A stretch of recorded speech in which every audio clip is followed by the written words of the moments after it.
Okay, so today we will be talking about literature review, and literature review is the most important part of your research report. So let us first define what is literature review. So you should be paying your utmost attention towards literature review because not only because the literature review assignment is due in 2 weeks, or maybe yeah, in 2 to 3 weeks. It is due in 2 to 3 weeks, but literature review is a very, very important part of your research report. So what is literature review? So if we break down the definition of literature review, uh, it can be divided into three subparts. Literature review reviews scholarly articles, books, and other sources relevant to a particular area of research. Literature review enumerate, describe, synthesize, objectively evaluate, and clarify research. And lastly, literature review provides a theoretical base for the research. So, in other words, if we try to simplify this definition, literature review ensures that the research effort is positioned relative to the existing knowledge, and new research is built on this existing knowledge. Now, I have used the word existing knowledge. What is existing knowledge? Existing knowledge are the available research papers published on the topic which you are investigating. Now, you need to take guidance from existing knowledge to connect your research in relation to the already conducted research. So, the process of reviewing the literature helps you to understand the subject area better and thus helps you to conceptualize your research problem more clearly and more precisely. In other words, we can say that a literature review creates a landscape for the readers, giving them a full understanding of the developments in the field. This landscape informs the readers that the author has indeed taken into consideration the majority of previous significant works in the field of research in their research report. So this is a short description about literature review. Now we will discuss literature review in detail. What are the different functions of literature review? First of all, the most important function of literature review is this, that your research effort is positioned in relation to the existing knowledge and builds on this existing knowledge. Now we have already talked about what is meant by the existing knowledge. Now let us discuss this in detail. Positioning and building on existing knowledge seems like a very very dense term to you, but it is not that dense. The basic function of literature review is to help you gain a greater insight into your research questions. The main function of literature review is to position your study in relation to the existing study. So I have taken a very interesting research paper, and we will discuss this research paper while understanding the functions of literature review. Now, this research paper is about branding China through the internationalization of higher education sector and international students' perspective from China. This is a very recent research. It was published in April 2020. So this research is about international students who are studying in China. Okay, so this study is about higher education sector. So I believe that I have taken this example, I have taken this research paper, so it would be easier for you to connect with this research because higher education sector is a very relevant phenomena for students. So this research is about international students studying in China and the higher education sector of China. Now, I will keep on presenting different parts of this research paper, and it will help you to understand different functions of literature review. So the first important function of literature review is it helps you position your research with the existing research. Now, this is a part of a paragraph which I have taken from the introduction section of this paper, And just by reading this part, it is very much clear to me that what is the existing state of knowledge, and where do I position my research with the other research papers and other research efforts that are being conducted in this field. So if you read these highlighted parts, they say that as countries compete to attract more tourists, to attract more investors, to attract more businesses, similar trend can be recognized in the higher education sector as well. So it means that countries are competing with each other to attract international students. So usually the international competition is to get more leverage in the international relations, to get more businesses, to get more better trade deals. So now this is a very interesting perspective, that the countries are also competing to get more international students. Okay, and why is this? Because majority of students, they choose host countries before selecting higher education institutes. Now, this is again a very interesting, perspective, that students are choosing countries before they choose the higher education institutes. This is a very interesting, perspective, because just take your example that you are going to graduate, in few semesters, and when you will be graduating, you will have in mind that from which country or from which particular region you want to do your masters from. For instance, if you do not want to carry on your higher studies from China, so most of the students, they prefer Canada, they prefer USA, they prefer Australia or UK, and then they choose universities within those countries. So it means that majority of the students, they choose host countries before selecting higher education institutes. So that is why the image of the country is very much important, because if the image of the country is strong, then students will choose those countries, and then the decision to choose a higher education institute is a secondary one. The main decision is to choose the country which has a very strong image in the world. So so if we want to do research on this topic, that how can we attract international students in China, or international students in a particular country, so this is a perspective which has helped us to gain understanding that it is a competition, and this competition is about image. So country image is a very important factor. So literature review has helped us get this understanding that country image is a is a very relevant phenomena for international students. Okay, so the second important function of literature review is that it can help you look at a problem from a specific angle. Now, what is meant by specific angle? Specific angle means a certain theoretical perspective. So literature review helps you to understand your research problem from a certain perspective. So by certain perspective, we means the theory. Uh, so if you look at this part of the paper which I have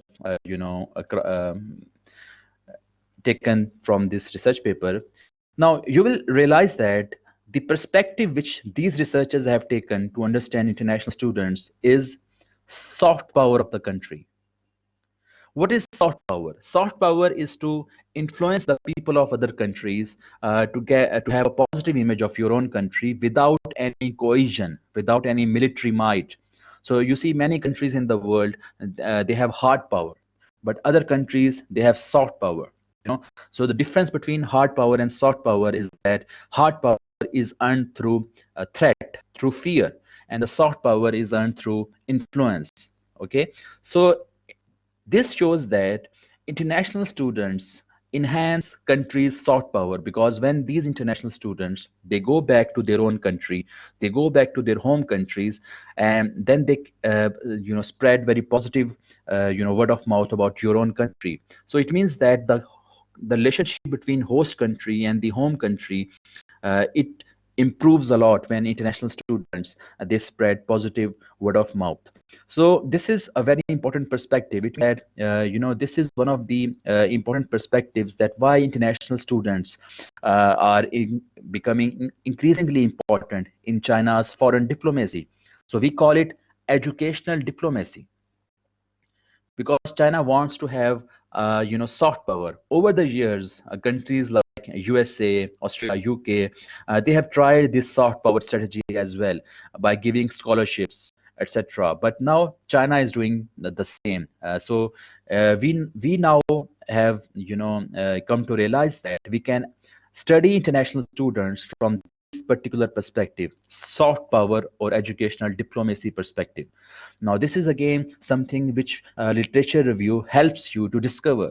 So this is one of the important functions of the literature review, that literature review helps you, discover specific perspectives and specific angles from which you can further investigate your research problem. The third important function of literature review is that it tells you about the existing knowledge or the knowledge gaps. What are the knowledge gaps in the existing research? Now, literature review can help you discover the knowledge gap. For instance, I have taken out this paragraph from this research paper, and just by reading this paragraph, you can evaluate the kind of knowledge gap which these researchers are trying to make. For instance, the first important argument they have made is this, that China is becoming the second largest destination for international students. Now, this is, a very important news, because usually when we talk about international student destinations, we usually consider Australia, USA, Canada, UK. These four countries, they surface up when we talk about international students. But now China is, because due to its change in its diplomacy, China has now become the second largest destination of international students in the world. So only USA has more international students than China. But although this is a great achievement, but the problem is this, that there is an inadequate attention to measure the brand equity of Chinese higher education sector. So although China is the second largest destination of international students in the world, but the existing state of research regarding Chinese higher education sector is very, inadequate in nature. So that is why more research is needed. So it means that because this research paper is published in April 2020, and means that you still have lots of possibility, lots of opportunity to do research on this topic. So this is the first argument. Even though China is going to become the is on its way to become the largest destination for international students, it is already the second largest destination, but the existing state of research is very limited in nature. So that is why we need to study international students in China. This is one argument. The second argument is this, that overall higher education marketing research is largely incoherent in nature. Even though, if we take higher education marketing research in isolation and we exclude China from this, even that nature of research is not adequate. So it means that overall marketing, higher education marketing research is not coherent in nature, not adequate in nature. So that is why we need to do more and more research on this topic. Another important argument, service marketing. Service marketing has largely excluded higher education marketing from its domain, and they have usually focused on the hospitality domains and other domains. So this is another, important argument, that service marketing is basically the principal domain from where education and other services are derived. So it means that overall service marketing research has not tried to integrate higher education marketing research within its theoretical stream. So there's a gap there as well. Another gap is the nation branding. This is a theory. The nation branding theory says that this is the fourth important argument here, The nation branding theory is that the countries are competing for tourists, for resources, for businesses, for trade deals. So it means that the countries are also competing international students because international students are important resources for soft power. So but the existing knowledge on nation branding has not covered this point in detail. So it means that we have four arguments, and we can try to study this topic from these four dimensions. And as these four reasons are quite convincing, therefore this research is needed. So basically researchers are giving the arguments why this research is needed. So researchers have basically sold the idea of their research in this paragraph. So just by reading one research paper, you have come to realize that these are the important knowledge gaps. And just if you are able to find 10 to 15 relevant research papers in this field, and if you are to investigate the problem of international students in China. So just imagine that you will be in a very good position to comprehend the overall state of knowledge and investigate the problem convincingly and comprehensively. The fourth important function for that literature review provides is uh, reinventing the wheel. It helps you to avoid reinventing the wheel. How? Because it it guides you to ask those questions which have not been answered before. Now, you need to be sure that whatever is you are investigating is already investigated or not. If it is already investigated in the similar context, maybe you need to choose a different direction because the answers you are willing to find have already been answered. One way to make sure that you are not reinventing the wheel is to look at the hypothesis or the research questions of existing papers. If their hypotheses or research questions are similar to yours, then your research is not much meaningful. So, see, these are the four hypotheses which are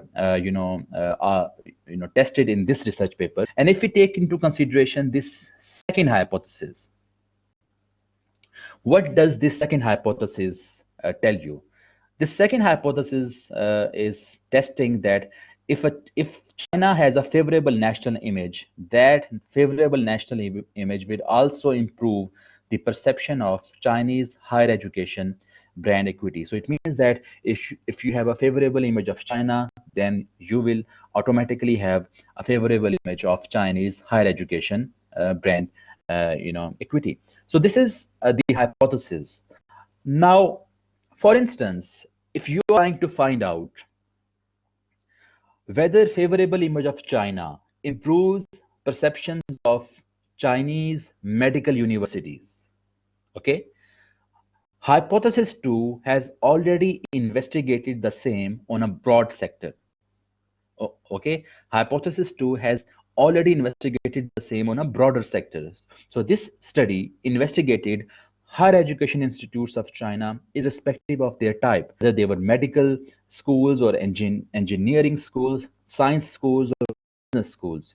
It means that this study did not make any distinction between the type of the institute. So they just checked whether the image of China, favorable image of China, improves the perception of higher education institutes as well.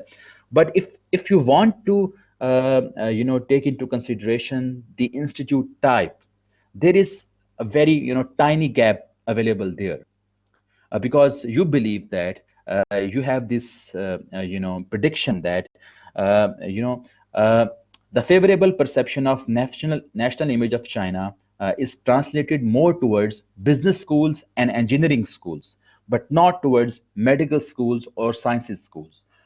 You are basing this prediction on this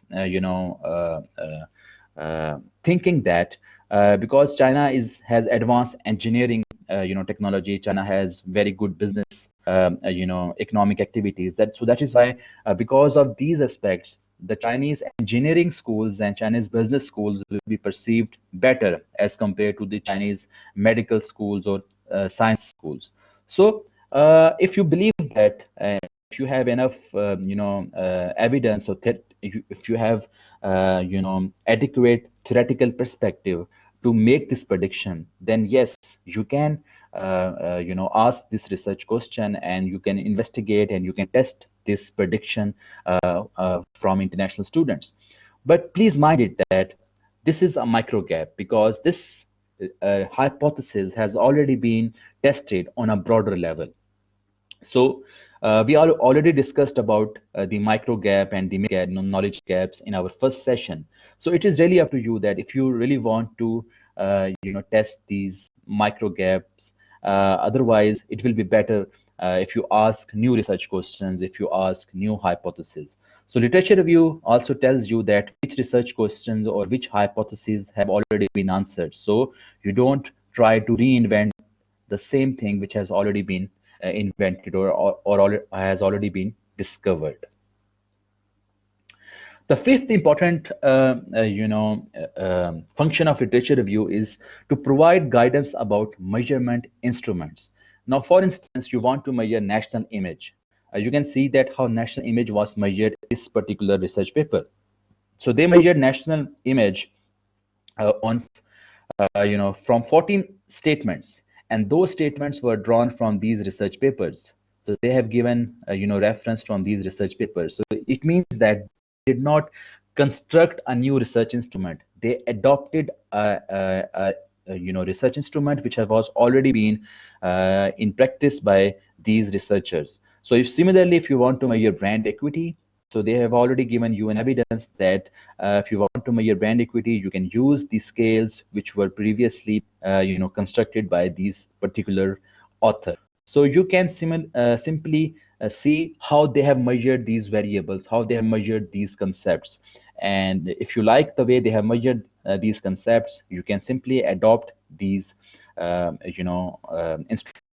If you don't think that they encapsulate the whole concept, then you can see how other researchers have measured these national images, especially these researchers whom they have credited the original research instruments. So these researchers, they were created the original research instruments. You should read how they have conceptualized. So you can read different research papers and try to understand that how different researchers have conceptualized the same concept. You will realize that national image, this concept has been conceptualized or operationalized or measured differently by different researchers. So it is really up to you that which research instrument you want to choose, because it depends upon the degree to which that research instrument measures the concept you are investigating. If you believe that that concept is adequately being measured by these research instruments that have been used by these researchers, then you are good to go. Secondly, now, literature review also provides guidance about data collection methods. Now, for instance, you want to, study international students. Now, you also know that international students are not easily accessible population in China, as they have separate dormitories. They usually have separate classes. They also have separate canteens and cafeterias. I'm talking about the public universities in China overall. So how can you get access to them? So just see that how these researchers, they got access to the international students. So they say that they got access from the WeChat IDs. They got access to the international students WeChat group of respective universities. Then they used WeChat red packet function to encourage international students to respond to their survey, and to encourage them, a randomized amount of Chinese yuan was delivered through the international students. When they completed their questionnaires and they opened the red packet, then a randomized amount was delivered to them as a gift, as an encouragement. So thank for completing our questionnaire. So this is a very interesting discovery from this research paper, that if you want to study international students in China, one way to do is through WeChat groups, because usually international students, they are a very closed community. They work very closely with each other. So they usually have WeChat groups and those WeChat groups are used by universities administrations to communicate with them frequently. So this is one of the ways to approach to get access to the international students. So as a result, they collected 567 responses from 18 universities across 7 cities in China: Shanghai, Beijing, Hangzhou, Wuhan, Dalian, and these cities, Guangzhou. So here it is a very important thing to note, very important thing to discover from reading methodology section of other papers is getting to know about population parameters. For instance, in this research, data of international students is collected from 7 major cities. Now, these are the cities which actually host most of the international students, especially Shanghai and Beijing. About 40% of international students are hosted in these 2 cities. And all other cities, there are major metropolitan cities, and they host majority of the international students. Now, here you have also discovered that just by understanding the population parameters of existing research on the same topic, you can also see that there is a gap there.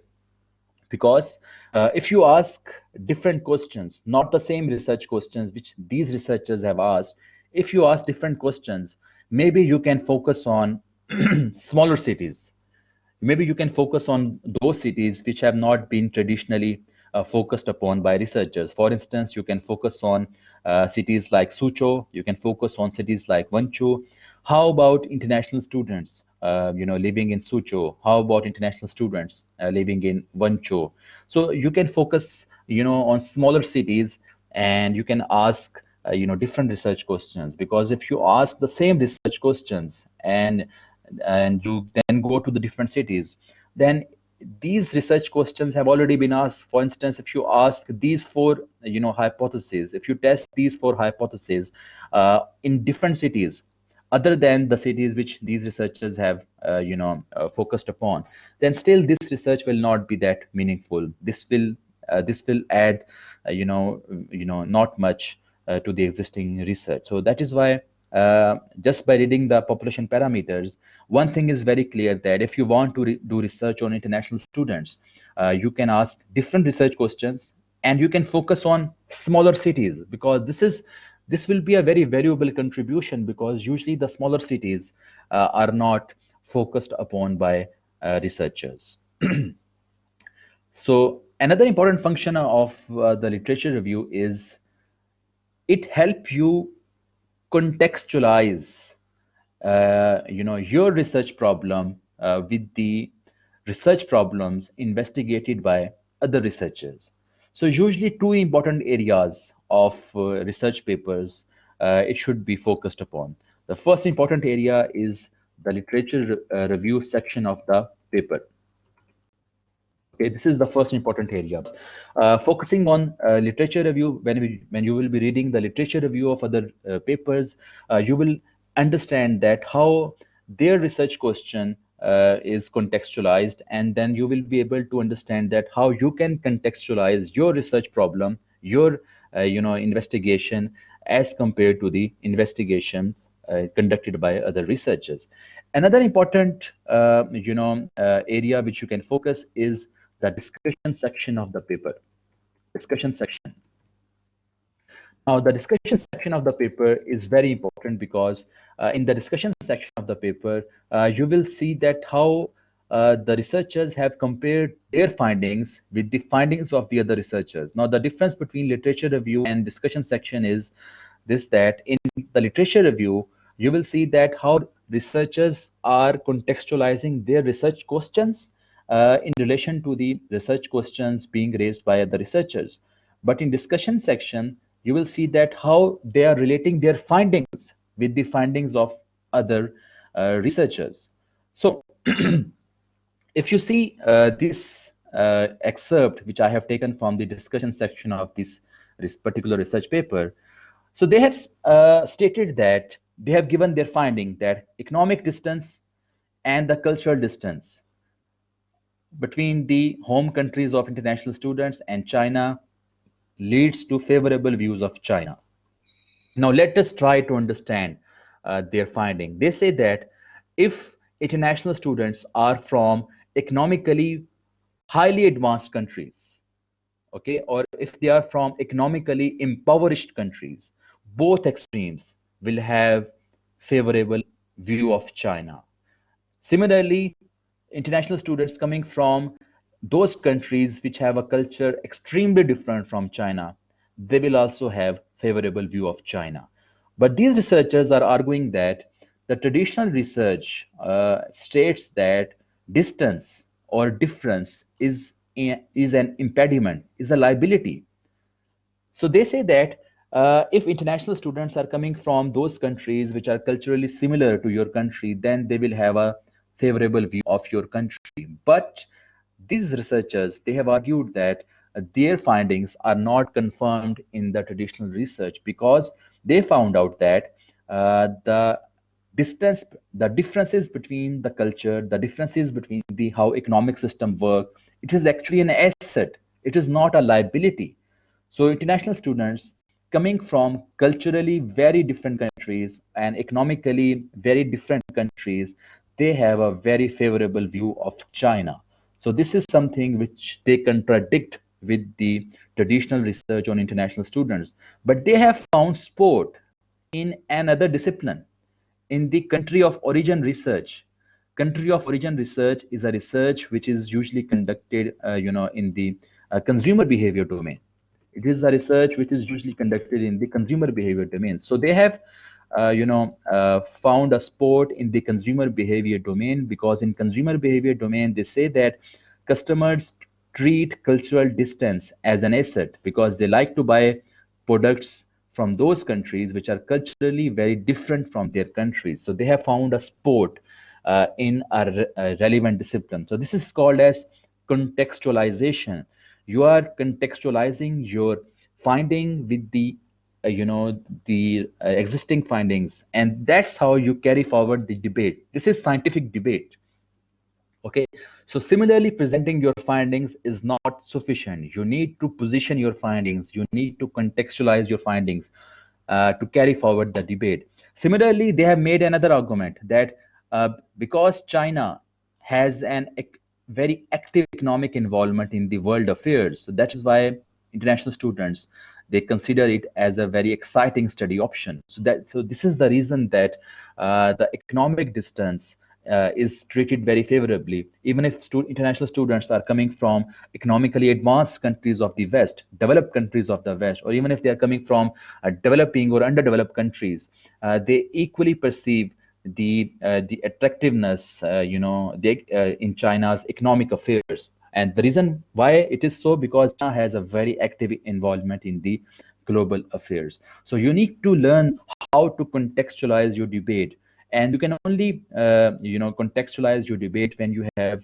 learned sufficiently about your particular research area. So these are the six functions relevant to the literature review which you need to understand, and that is why literature review is very, very important part of your research report. So any questions so far regarding the six functions of literature review?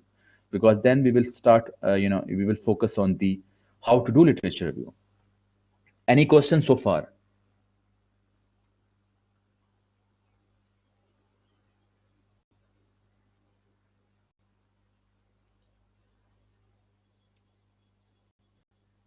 Any ambiguity? Any questions so far?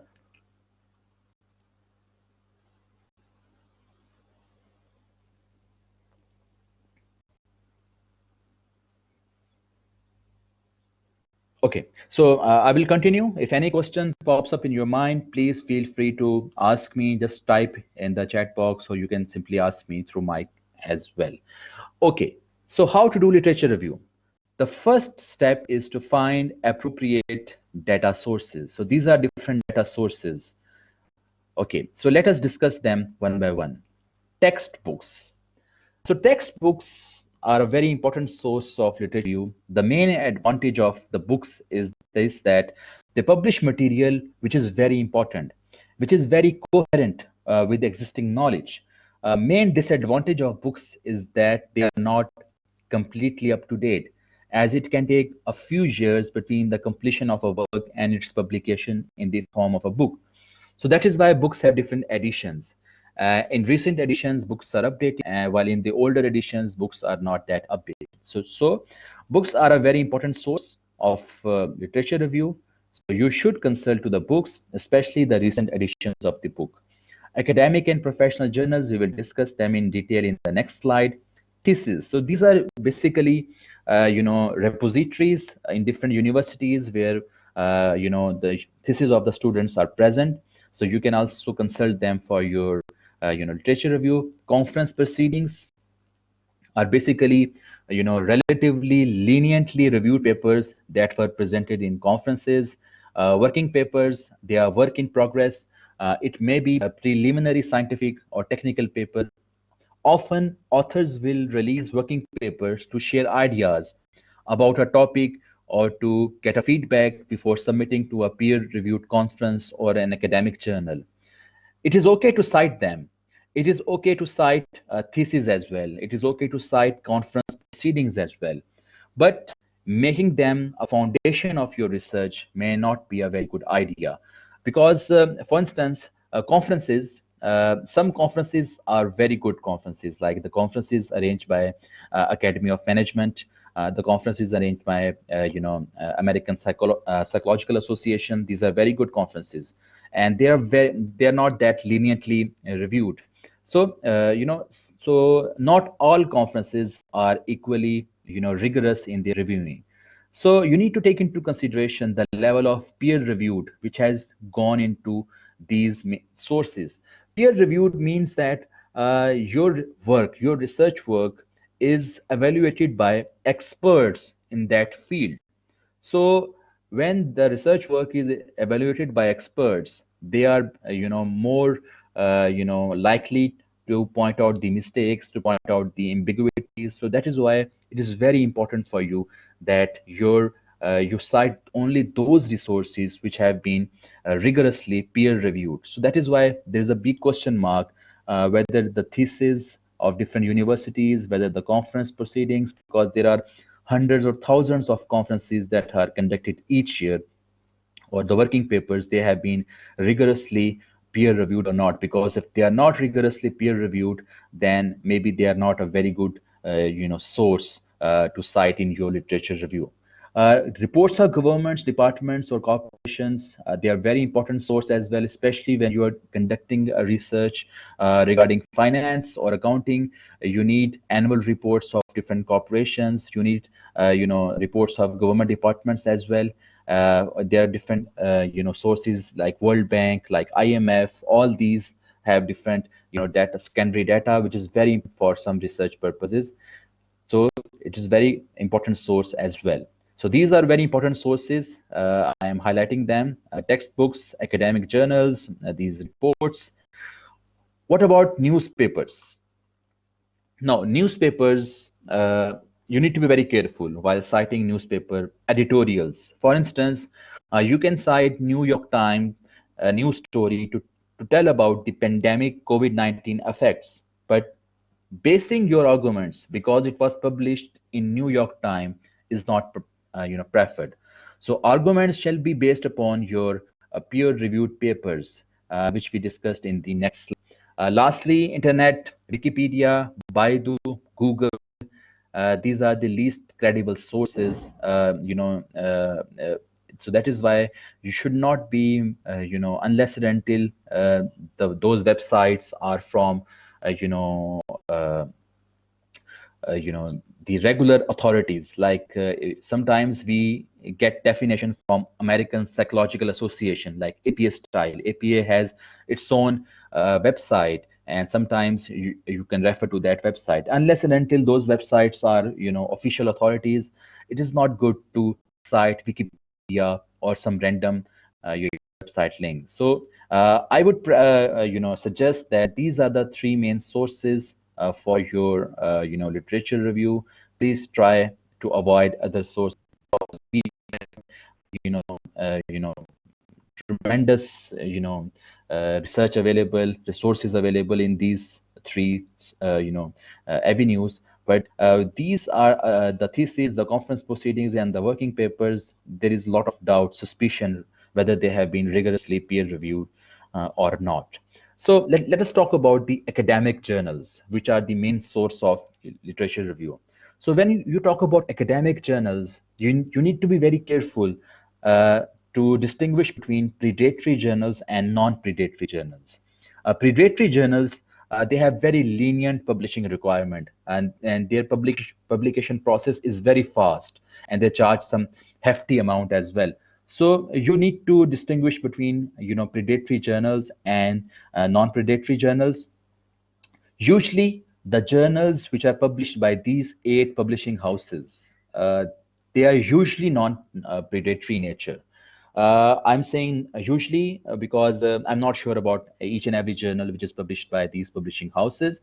For instance, these are the eight publishing houses. So, for instance, if you go to the Taylor and Francis, website, you will see that Taylor and Francis website has this interface. This is the interface which I have, cropped from the Taylor and Francis website, and you will see that there are different areas, there are different research areas, there are different subjects.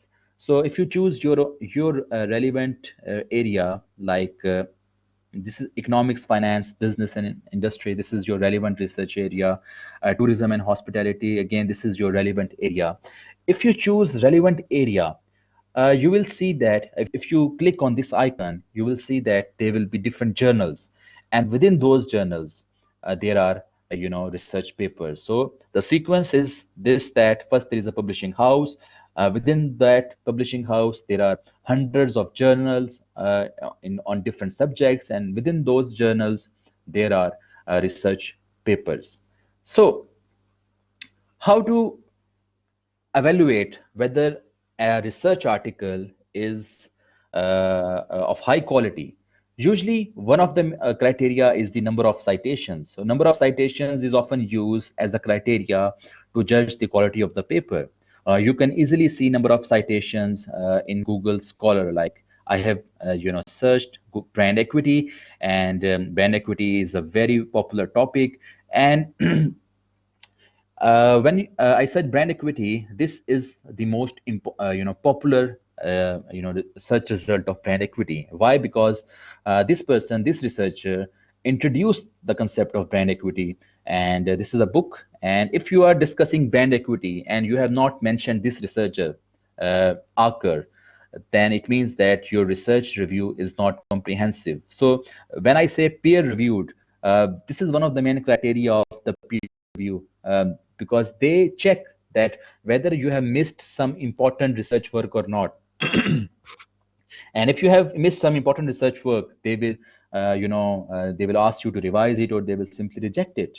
So this is a very important consideration. Number of citations to a research article. If you are working on the field of brand equity, if you are investigating a problem that is related to brand equity, then you cannot miss this research paper, because it is the most relevant and or most important research paper in the field of brand equity. So I will keep on discussing about the relevant criterias.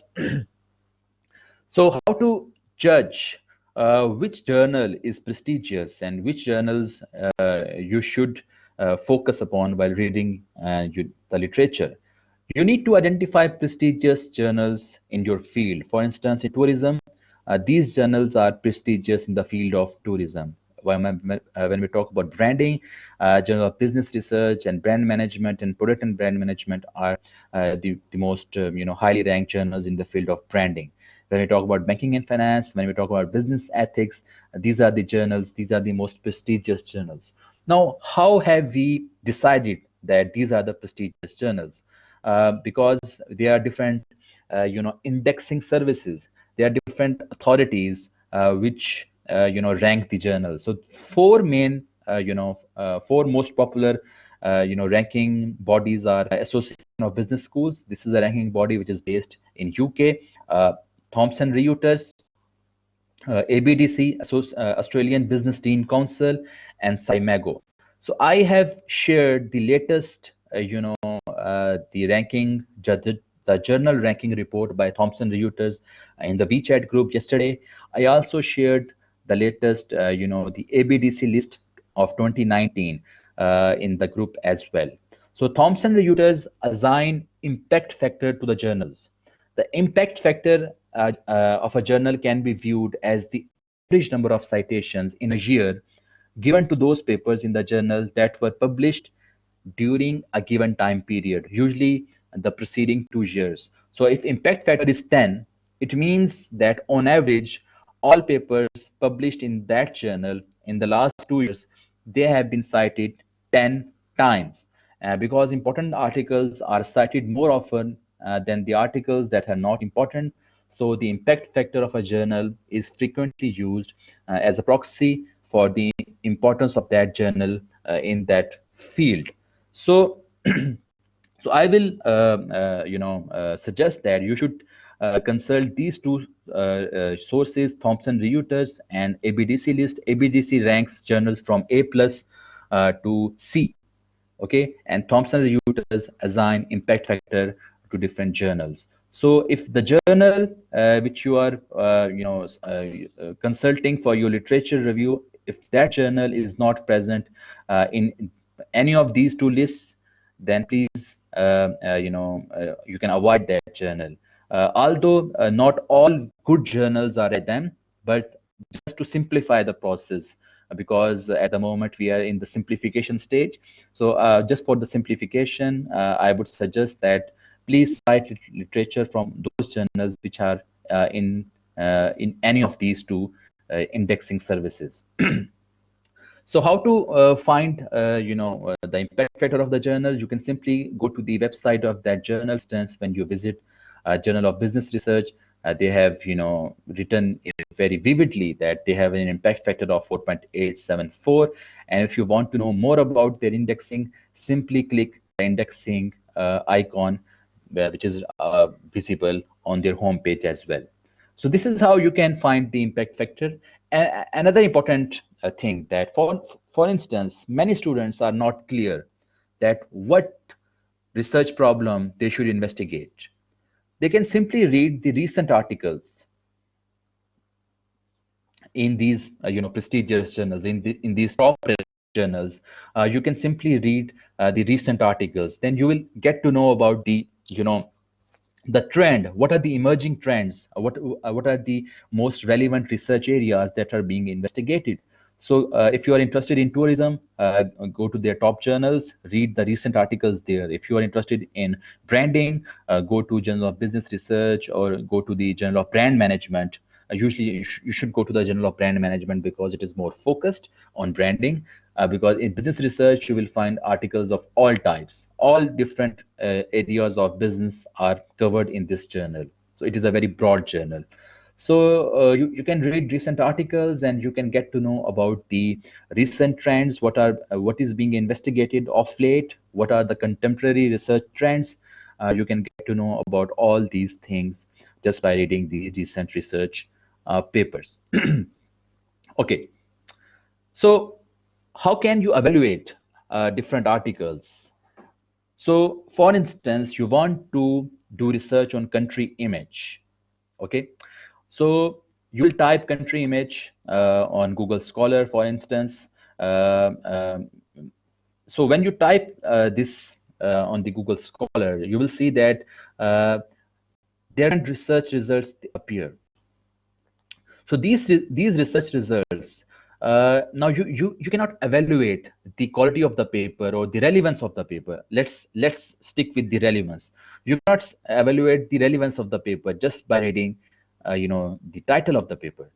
Can you do so? Can you just evaluate the relevance of the paper just by reading the title? Sometimes yes, because this research paper is talking about measuring the concept of the country image. The second research paper is also talking about the operationalization and measurement. The third research paper also talks about the measurement and the operationalization. So this also tells you that if you want to work on in the field of country image, you need to read these three research papers, because by reading these three research papers, you will be able to conceptualize or understand the concept of country image in a better way. Secondly, these research papers have been cited by a lot of time. So it means that these are the seminal papers. Now, you need to take into consideration that what are the seminal papers. These are the papers which are considered very, very important in your field. Why? Because these were the papers which conceptualize that problem, that concept, that perspective which you are trying to investigate, or these were the papers which introduce the concept, which introduce the measurement, which introduce the perspective. So it means that these are the seminal papers, and you need to read these seminal papers. Otherwise, when I will review your peer review your research reports, and I will see that some papers are missed, then it means that there is a need to revise your literature because you have not comprehensively understood the concept because of non-inclusion or exclusion of these seminal papers. Secondly, you need to understand that what are the recent trends. You need to also take into consideration what are the recent research results that are being investigated in that particular problem area. Now, in the earlier years, the country image research was all about measurement and operationalization of the concept. See, in the earlier years in 1993, in 89, 1992, all these years, the country image research was more about operationalization and the concept measurement. But in the recent years, so for instance, I want to see that how country image research is being carried out in last 3 years. So in last 3 years, you see that country image research has moved past its operationalization, and it has started exploring related behaviors like travel at intentions, like destination images, like Olympic Games images. So it means that the country image research is exploring other avenues. It is moving past its conceptualization or operationalization domain. So it is very important that not only you read these seminal papers, which I mentioned in the previous slide, these are the seminal papers. You should also read the recent papers. Now, while reading the recent papers, the number of citations, the criteria of number of citations can be ignored. Only the quality of the journal can be taken into consideration. For instance, this paper was published in 2020 in Journal of Business Research, which is a very good journal, but it is cited by 3 people only. So because this paper is published in this year, so you cannot expect large citations. So when you are talking about recent research papers, the number of citations can be ignored. Another important thing is that uh, can you judge the relevance of an article just by reading an abstract? Uh, my answer to it would be yes. Yes, you can judge the relevance of a research paper just by reading the abstract, because abstract is basically found in the beginning of the article and it summarizes the whole paper. So just by reading the abstract, you can measure the suitability of the paper most of the times. In the similar fashion, the table of contents may help you to assess the relevance of the book. So you can see that just by reading the abstract, you can judge whether this research paper is relevant to your field. Because if it is not relevant, you don't need to read the complete paper. But if it is relevant, then you should read complete paper. And please keep this in consideration that you should not only limit yourself in reading the abstract, because reading the abstract will not give you deep understanding about the literature review and how these researchers have found the knowledge gap. So if an article is considered relevant to you, if an article is considered relatable to your research question, then please read it completely instead of just reading the abstract section and trying to make generalizations out of that abstract section. Okay. So now you have selected some papers. You have selected 7, 8, 10, 15 papers. Now you want to write the literature review. How can you write the literature review? First of all, please be clear in your mind that there is a difference between synthesize and summarize. You should not summarize your literature. You should synthesize your literature. What is meant by synthesize? Synthesize means that you should bring together all relevant information in a logical manner instead of presenting the summaries of different research papers. So it means that you need to bring together relevant information in a sequence which is more logical, which is not only summaries of different research papers. So how can you synthesize? Let me give you an illustration. They're basically, when you write an argument has two parts. The first part of the argument is called as the elements, and the second part of the argument in a literature review is called as the whole new. Now, the elements are the findings of the literature you select and read, and the whole new is the conclusion you draw from these findings.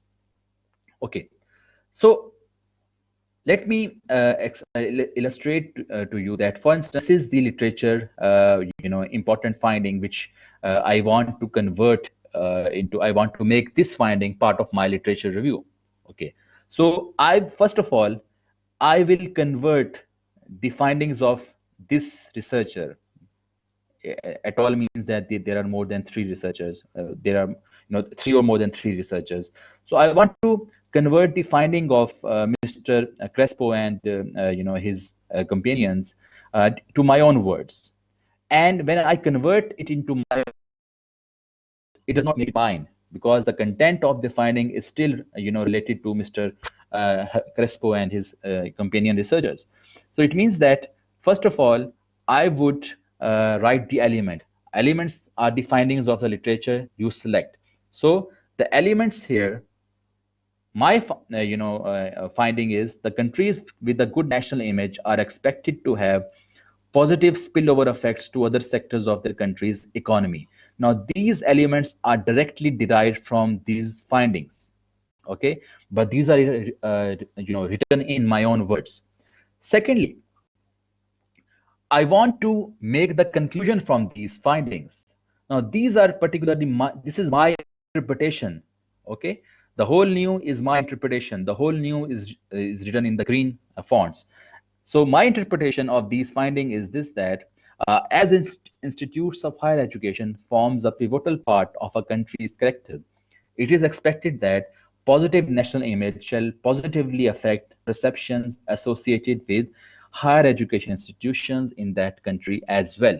So you should be very careful that when you synthesize, you should, divide your literature into elements and whole new. Okay, so this is how you divide your literature into the elements and the whole new. I just described that this is the finding, this is the literature review. When I converted this into the elements in my own words, I gave the credit to these authors, and then I gave my own interpretation. So these are my interpretations. So you need to write literature review in the form that it can be arranged in the form of elements and the whole new. The elements are the findings of the literature you select, and the whole new is the conclusion or the interpretation you draw from these findings. Okay. So when you start reviewing the literature, you can organize your literature in the following order. Okay, how can you organize your literature? For instance, we have read one research paper, the International Students in China research paper. Let me try to organize the findings which we have understood so far from this research paper. First of all, theory. So this research paper, the International Students in China research paper, they have used the theory of nation branding because they believe that countries are competing all over the world for resources, and because international students are a very important resource for the to influence soft power of the countries. So that is why nation branding is a very important perspective to study international students. Okay, this is the point number one. Point number two, specify gaps in the existing knowledge area. Okay, so which gaps we identified? instance, in this research paper, there were at least 3 to 4 main gaps. Like China is becoming the second largest country in terms of international student, destination, and there is not much research done on higher education sector in China, and the overall research in the higher education marketing is not sufficient as well. So this was the gap which we identified from this research. What about the recent advances in the area of study? Now, the recent advances which I or you, for instance, we inferred from this research is this, that the soft power of the country is enhanced through international students. And so that is why more and more countries are paying attention to the international students, and there are more and more countries are designing scholarship programs for international students to enhance their soft power. So this is the recent advancement. What are the current trends? The current trends are very much, relevant. That we need to study education as a service marketing domain. Now, these are all my interpretations. Okay. Now, if you read the paper, your interpretations might be different than my interpretation. So, my interpretation is this: that the current trend is that we should study education as a service in a service marketing domain. And traditionally, service marketing domain has ignored higher education marketing research. So these are the 4 important findings which I have gained from reading a single paper. Now, just imagine if you read 10 to 15 papers on the same, similar topic, and you're trying to investigate international students as well. Arrange all the information in a logical manner, 4 steps. And when you will arrange the information in a logical manner, it will become a thematic literature review. It will become a logical literature review. So the 4 steps which I just reiterated were from a single research paper. Okay. Now you are expected to describe your literature review from different research papers. Like I have made a limitation that at least there should be 8 to 10 research papers in your literature review. But if you want to have include more research papers, you are more than welcome. You should give reference in an academic style. So the academic style which we use is APA. In Google Scholar, it is very easy to arrange your references, because you can simply click on this icon. And when you click on this icon, there are different citation methods. They pop up, and you can simply choose APA style. And APA style has already arranged the references in the way you want. So you can also use the softwares like EndNote, very easy to use.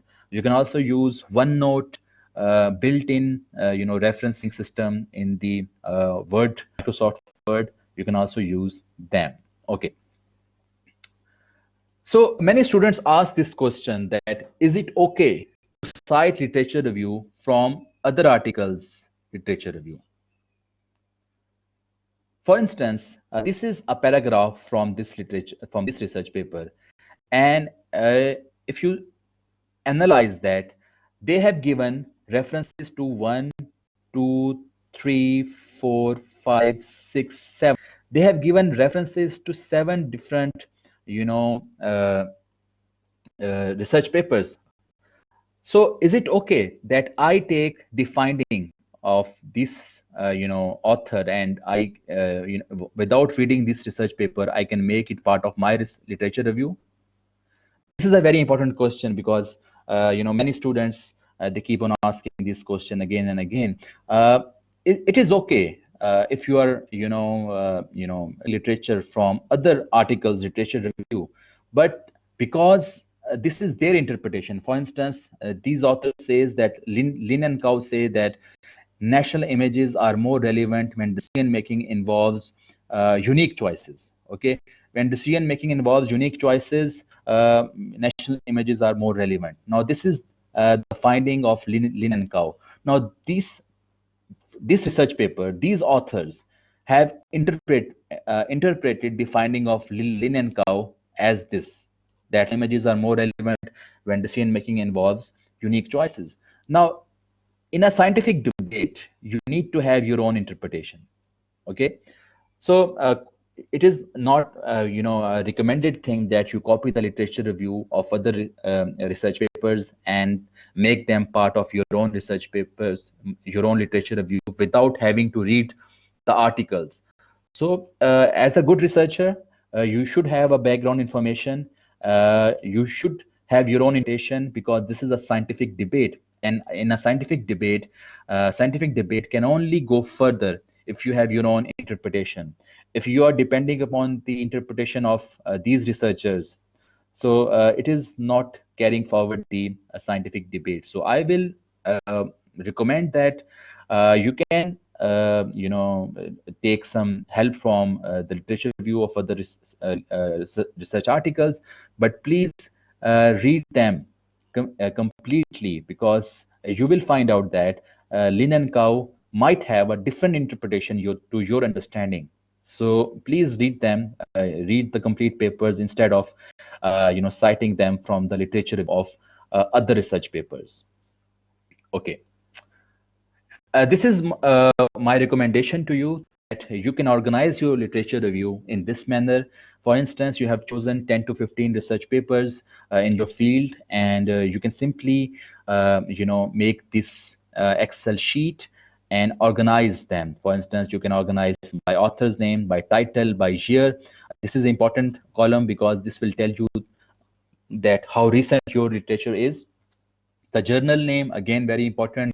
This will tell you whether you have taken your literature from top quality journals or not. Of sample will help you to have an understanding about the population parameters, which population parameters were used, which countries were used, and which populations in those countries were used. Sample size, what type of study was there, what are the variables, what methodology was used, what is their finding, what is the context of the paper, what knowledge gaps were filled. This will guide you. For instance, if you have 15 research papers and you have categorically mentioned their knowledge gaps, you will simply compare these knowledge gap with the years, and you can see that whether these knowledge gaps are still relevant or not.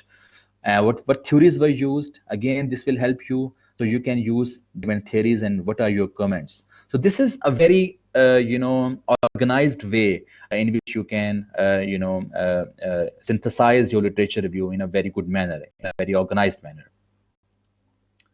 Okay, lastly, we need to discuss some ethical issues in our literature review. These are the ethical issues which can be easily detected. These ethical issues come under the umbrella of plagiarism. For instance, the ghostwriter, it means that you are turning in another author's work word for word as your own. The photocopy, it means that you are copying significant portions of text straight from a single source without any alteration. Potluck means that you are trying to disguise plagiarism by copying from several sources, tweaking the sentences to make them fit together while retaining most of the original phrasing. A poor disguise, you are retaining the essential content of the source, but you are just making some cosmetic changes, like changing the keyword, changing the titles, changing the some beginning or ending phrases. Laziness, the labor of laziness. The writer takes the time to paraphrase most of the paper from other sources, and when he or she make it all fit together, instead of spending the same effort on original work. So you are spending sufficient time, but that time is not being spent to do an original work. So you need to be very careful. The self stealer, when an author borrows from his or her own previous work, because this violates the policies regarding the expectation of originality. So you should not borrow from your own previous research work. But in this in this course, I have designed like that your discussion question 3 and your assignment number 1 are totally linked to each other. They are totally integrated to each other.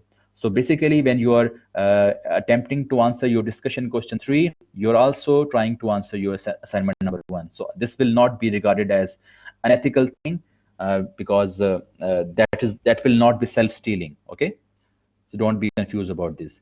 But there are some plagiarism issues. There are some unethical issues which are not very easy to detect by softwares. So I am also highlighting those issues so that you can be careful. For instance, the forgotten footnote. Now, this is a situation when author does not provide specific details, making it difficult for the reviewer to authenticate. For instance, when I talk about this paper, this is from the same paper. China is not like the other countries in the world. Now, this sentence, China is not like other countries in the world. This sentence is straight away taken from these researchers' paper, and they have used inverted commas. So when you are taking a very important a statement, and you want to use the statement as it is, which is used by the original author, you can use the quotations, and then you need to provide specific location of that quotation, like it was present on page number 291. Sometimes when the researchers they do not provide the exact location, it becomes very difficult to authenticate whether that thing was said by the authors or not. Another unethical practice is the misinformer, when you provide inaccurate information regarding the sources. So the sources do not exist, but you are citing them just to give the impression that your research has, a support from literature. The too perfect phrase, you properly cite a source but neglect to put in quotation mark. So you give an impression that this is your own word. For instance, if you do not put a quotation mark here, but you have actually taken this word, you have actually lifted this, phrase from these authors. This is again, a very unethical thing to do, because you are giving the impression that this is own interpretation. This is not your own interpretation. This is straight away lifted from these authors. The resourceful citer, you paraphrase everything, you cite all the sources, but there is no originality.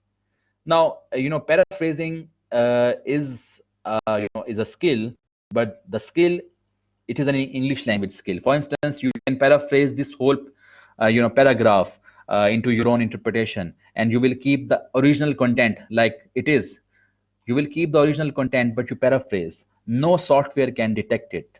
Okay, but still, if the reviewer has sufficient knowledge of that area, then if that is detected, then it is very, very embarrassing situation, and this is very unethical thing to do. So you are not an English language expert. You don't need to paraphrase. You are a researcher. You need to take scientific debate further, and in order to take scientific debate further, the emphasis should be on originality. Okay. uh, the last one, perfect crime. So the perfect crime means that you quote and cite sources in some places, but you paraphrase arguments from those sources in other places. For instance, if you take, if you have taken 3 or 4 arguments of Clover 2011 article, if you have taken 3 or 4 arguments from this researcher's article, but you have only provided reference to one argument, and other 3 arguments are presented like your own arguments, then this is again not a very ethical thing to do. Why? Because you are taking his arguments and you are interpreting them as your own argument. And although you have cited this researcher, but you have not cited this researcher in those particular locations where his argument is used. So please be careful. This is a perfect crime, because this is very difficult to detect. But if your reviewer has read about that research paper, then if you are caught red-handed, it will be a very embarrassing situation. Okay, so that's it from today's session.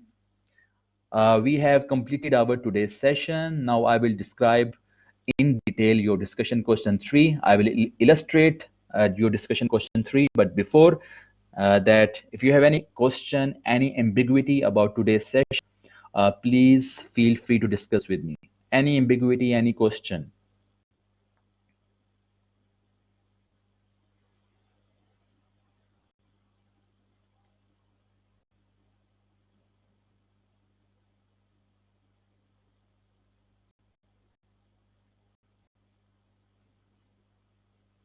any question so far, any ambiguity, any concern about today's session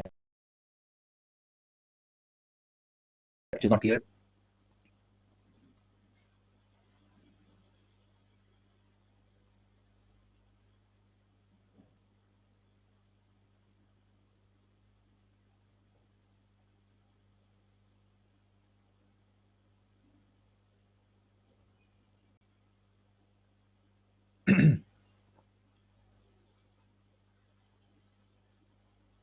Yes, Q3 is related to AS1.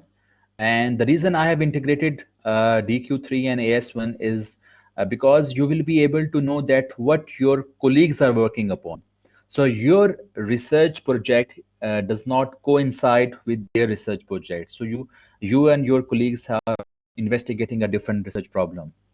So in the last semester, there were many students who were investigating the same issue, same problems.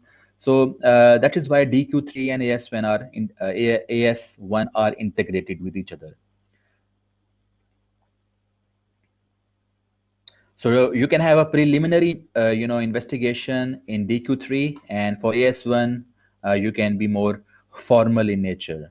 So all these four parts, the research problem, it will be selected from the area of research you intend to base your individual research project on, your knowledge gap, questions and objectives, and the theory perspective which will be used to answer your questions. You will first discuss them in your discussion question, and you will also evaluate the post of your fellow students. So I'm expecting that when you evaluate the post of your fellow students, you will be able to guide them. So they will be able to improve upon their research problems and their knowledge gaps and research questions and their theories. So as a result, when they attempt assignment number one, they will be in a better position to attempt assignment number one. So that is why discussion question three and assignment number one are interrelated. Of course, I will be also, commenting on students' discussion, posts. Any other question? Okay. So let me illustrate how you should attempt your discussion question three. Okay. For example, you want to do research on job burnout. Job burnout seems like a very interesting concept to you, and you want to do research on this topic. So you searching about job burnout, and you realize that it is a very well researched topic, 75,000 results. And then you will realize that there are certain seminal papers on job burnout, and these seminal papers are all written by the same person, same author, same researcher. So then you start reading the seminal paper. For instance, you have chosen the second paper and you want to read the second paper, Predictors of Job Burnout and Engagement. And while you were reading the seminal paper, you should highlight important points. For instance, after reading this paper, you realize that job burnout is a phenomena which is more prevalent in service organizations, in service occupations, and it involves those situations which are more interpersonal in nature. And job burnout has negative outcomes on job performance and health outcomes. Now you have got some preliminary understanding about the concept of job burnout. Okay, next. Next, you should search about meta-analysis. Now, meta-analysis is uh, a research approach that consolidates multiple research studies addressing the similar research questions. For instance, in the first research paper which has popped up as a search result, in this paper, all the previous studies conducted on the relationship between personality, related variables, and burnout are consolidated in the form of a single research paper. So meta-analysis is a good way to get overall knowledge of research in that field up to that point of time. So it is a meta-analysis till 2009. So up to 2009, all the relevant research on personality and burnout shall be available in this paper. So just by reading the meta-analysis, you can find out which areas have been covered and which new directions need more attention now. Okay, next, you discuss about uh, the prospective theoretical perspectives, the possible theoretical perspectives which can be used to study job burnout. So you enter this search term and you will realize that job burnout has been discussed from the perspective of conservation of resources theory. It has been discussed from the perspective of a self determination theory. And when you scroll down, you will also see a job demand resources model. So you will see that there are multiple perspectives which have been used to study job burnout. So just keep those perspectives in mind. Just see that which perspective is more interesting, which perspective is more useful to explain your research problem. Okay, now you need to find out which particular knowledge gaps are available, because job burnout itself is a very well researched topic. You saw in the first slide itself that there were 75,000 results. So which topic shall be explored further? So as a result of meta-analysis, you read the meta-analysis on job burnout, you realize that personality variables and job burnout is a very interesting area, and you are curious to find more about the job burnout and personality traits.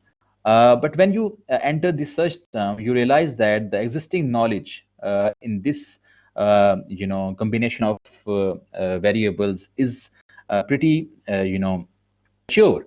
So you need to find more, you need to be more specific. And you also realize that personality traits have a different theoretical perspective as well. And almost all, articles concerning personalities, they have used certain perspective. For instance, most of them have used five-factor model personality. So it means that you are focusing on personality traits. You should have a specific perspective in mind as well. Okay. So now you want to narrow down your gap. You want to find which exactly a specific research problem you want to discuss. So you have narrowed it down towards teachers. You want to understand the job burnout and among the teachers in while discussing their personality traits. But again, this is a topic which is pretty much well researched. So you further narrow it down and you realize that in China there are many in university there are many foreign teachers, and foreign teachers have many acculturation issues. They are not able to fit properly. So you want to see the effect of job burnout foreign teachers working in China, and you want to consider their personality traits as well, because some foreign teachers they settle perfectly and some foreign teachers they are not able to settle. Is it an issue of personality trait, or what is the proper reason behind it? So now you have come to realize that only few results are available. So this is a possible research area which you can focus. So you have narrowed it down, job burnout among foreign teachers, and you want to discuss them through the personality traits perspective. Okay, so you also realize that some of the research papers are in Chinese language.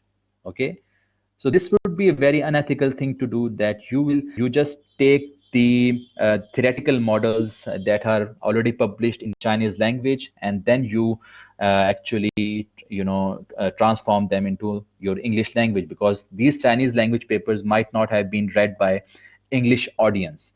So this would be again not a very ethical thing to do. So now you can further variables, you can further narrow it down. You can take further aspects like coping strategies, job stress, emotional labor. So you can further narrow it down, and you need to make sure that your research questions have not already been answered. If your research questions have already been answered, please try changing them. Please try changing them, and please ensure that these are not random combination of variables. If discussed this in our first lesson as well, that your searching techniques should not be a random combination of variables. They should be relevant. They should be related. Uh, I will also discuss that there is another area which is very, very important, but this is very under researched. If you talk about student consumerism, this research has not been done comprehensively. So there is a lot of gap, there is a lot of room available. Student consumerism means that students are increasingly perceiving education as a commodity to buy in the market. So to see, you can do research on these areas as well. So this is how my illustration of discussion question. Actually, I'm also thinking to attempt discussion question.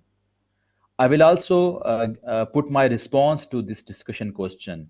Of course, you will not copy my response, but I will also put a response to this discussion question by tomorrow or by this evening.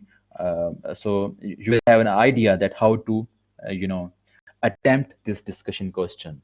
So any about discussion question? Any problem, any ambiguity about the discussion question? If you have, please feel free to share with me.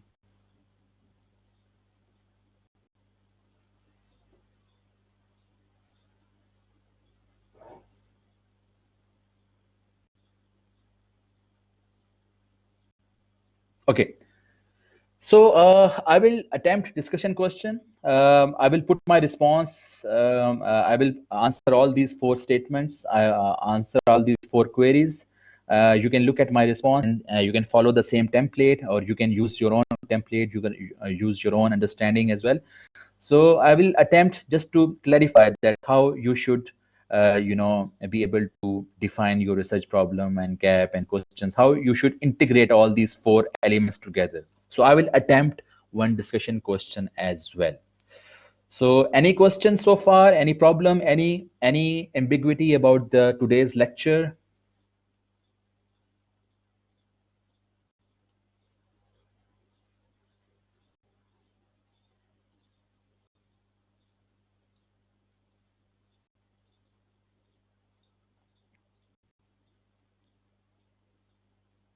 Okay, please go through the recording of this lecture, and because you need to, listen to the illustration of discussion question again before attempting your discussion question. You need to listen to the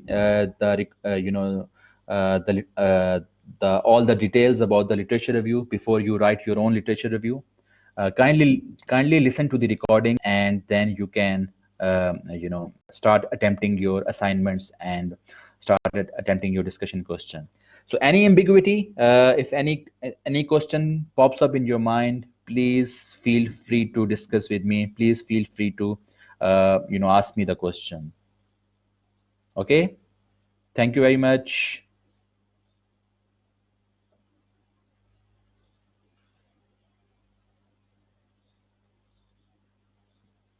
Thank you very much. You are most welcome. Bye bye. Bye bye.